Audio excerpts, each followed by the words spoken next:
When a family first learns that their child or their baby has a hearing loss, they have to make a lot of decisions. My dream for families is that they would be able to work with the school system in partnership and say, this is what is appropriate for my child and for my family, and the school system to say we agree.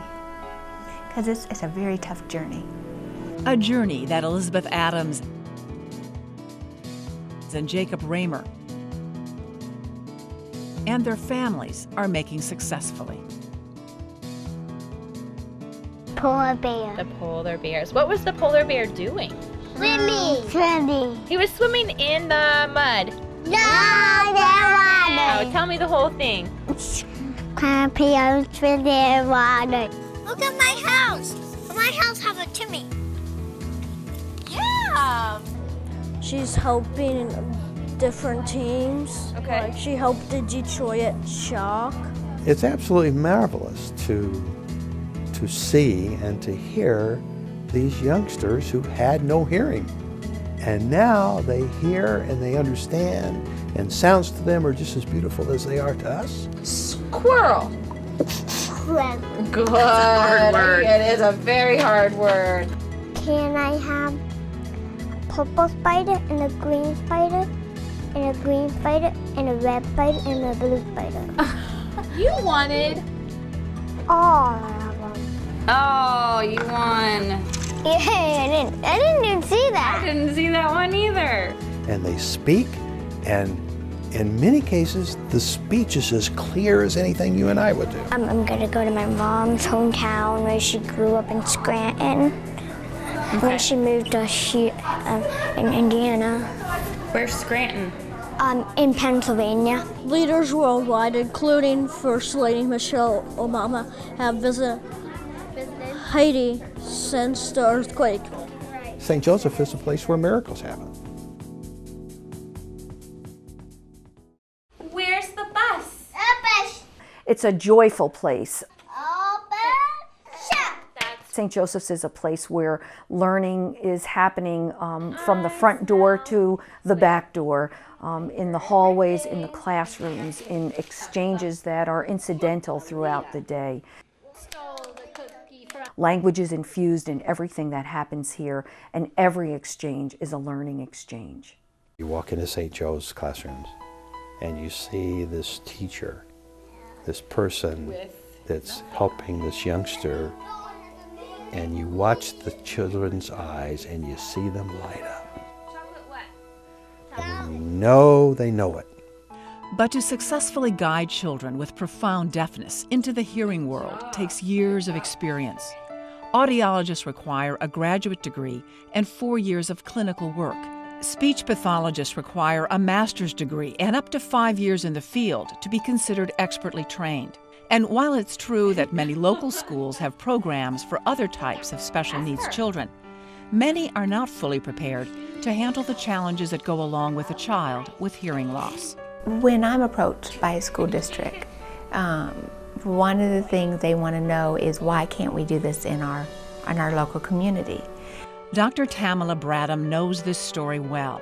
She's deaf and spent a young lifetime in programs that only sporadically addressed her needs, something that today's children with hearing loss never need experience. Boy and girl. Boy, cake eating? Because this is a low incident disorder, a school system may only have 1 or 2 kids at any given time, and then they may not have anybody for a while, and then maybe another one will come. So it's really hard to keep up with those skills. And so it's really nice to be able to work with and partner with a program that can concentrate and get those language skills, where that child then can go back to their local school and access the curriculum and making teaching that much better for the teachers there. Numbers 4 and 5, it says, give the plural of each noun. So class is, what'd you write for number 4? Classes. Good, so you added what to the end? Yes. Good. And then they can really reach out to those kids because they have a language to build upon. There are specialties and special ways to do things that are constantly changing. And for a local school district to have someone or the ability to stay up on it and to continue to advance and to know what's being happened in the technological and scientific community is almost impossible. So the technology that kids have is just phenomenal compared to what we had even 5 to 10 years ago. They're constantly making upgrades and changing things. Can I look under the airplanes? Under the airplane. Yes. St. Joseph's Institute here in Indianapolis provides all of the features of what I think makes up that good early learning for our children with hearing loss.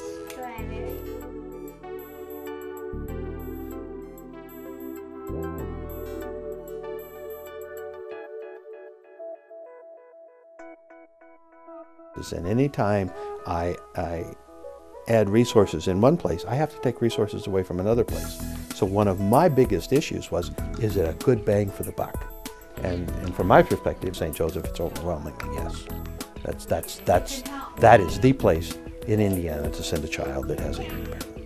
When I think about administrators trying to make a decision about placement, The Pet Show. We were good listening. We went to the Dolphin Show, didn't we? really in no other disability area do we have the potential to take a child with a severe to profound iteration of that disability and really catapult them into a place where that disability becomes mild. 2 for the beginning, 4 in the middle, and 2 after. And it would be unfortunate not to take that opportunity, not to take that road. The average cost of educating a child who has not received appropriate early intervention is about $420,000 for special education costs. Lifetime cost is about $1 million per child. But by investing early, by getting them identifying their hearing loss early, by getting their technology that's appropriate for them, whether it's hearing aids or a cochlear implant, and getting them with highly qualified providers and an appropriate classroom environment. Once you do that, they will spend maybe 2-3 years in that environment, and then they'll mainstream into their school system with minimal support. It's a partnership of love. It's a partnership of we are here to help these kids be better. And that's our sole reason for being. They're hearing normally. They need little or no intervention from then on. So in a way, it's very cost efficient to spend the money on the front end instead of the entire school career of that child. They're ready. They're ready for school. A comparison of spoken language test scores shows the results. Children with normal hearing post an average score of 100 within a range of 85 to 115. Children with hearing loss posted a score of 50 before enrolling at St. Joseph Institute. Yet upon rejoining the mainstream environment, 82% of St. Joseph students scored in the 85 to 115 normal range with an average score of 93. And some children leave St. Joseph with even higher scores.